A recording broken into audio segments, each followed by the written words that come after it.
Welcome to The Explainer. Today, we're going to talk about a molecule you've probably never heard of, but here's the thing. Without it, you wouldn't exist. It's working inside every single one of your cells, right this second, playing a role so fundamental it's been called the cell's unsung hero. We're talking about NADPH. So, let me ask you something.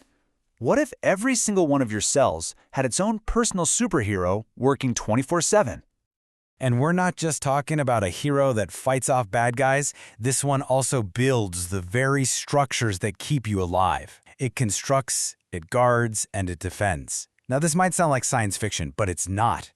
It's biochemistry, and it's happening at the most fundamental level inside of you right now.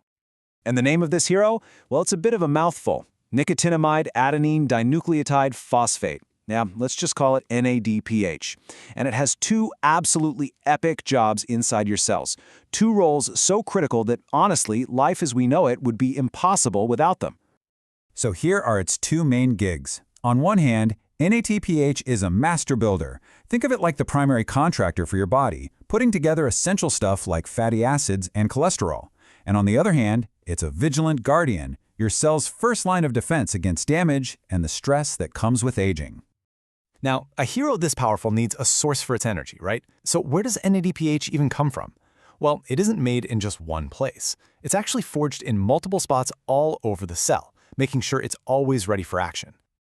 NADP gets made in three main cellular factories. It's made in the cytoplasm, the main fluid of the cell. It's also produced in the mitochondria, the famous power plants of the cell. And it's even made in the endoplasmic reticulum, which is kind of like the cell's internal manufacturing hub. This widespread production means it's always on hand, exactly where it's needed. All right, let's dive into that first mission, NADPH as the master builder. The technical term for this job is Reductive Biosynthesis, which is really just a fancy way of saying it provides the raw energy to build complex molecules from simpler little parts. And the scope of its work is just incredible. We're talking about building fatty acids for energy, cholesterol for our hormones, and even the deoxynucleotides that make up our actual DNA. The crucial point here is this: without NADPH, you simply can't build or repair yourself. Period. And to give you a sense of scale, check this out. To build just one molecule of a very common fatty acid, the cell's machinery has to use 12 molecules of NADPH. That's a huge energy investment, and it really shows just how critical this molecule is for construction. But building is only half the story. Let's shift gears to its second, equally vital mission, acting as the cell's ultimate guardian. This role is all about defense and maintenance. So here's how it protects you. NADPH neutralizes dangerous free radicals, which are these unstable molecules that just wreak havoc. It's the power source that recharges the cell's entire antioxidant system, including recycling glutathione, often called the body's master antioxidant. Essentially, it prevents something called redox stress, which you can really just think of as a form of cellular rust that damages everything it touches. And this is no minor job. The research is very clear that mitochondrial NADPH plays an important role in the protection against redox stress and cell death. So yeah, the stakes are literally life and death at the cellular level. But what happens when our hero gets overwhelmed or is in short supply? To understand the consequences, let's look at a really powerful case study, the red blood cell. And the difference is just stark. In a healthy red blood cell, you've got plenty of NADPH keeping those antioxidant defenses active, and the cell is protected.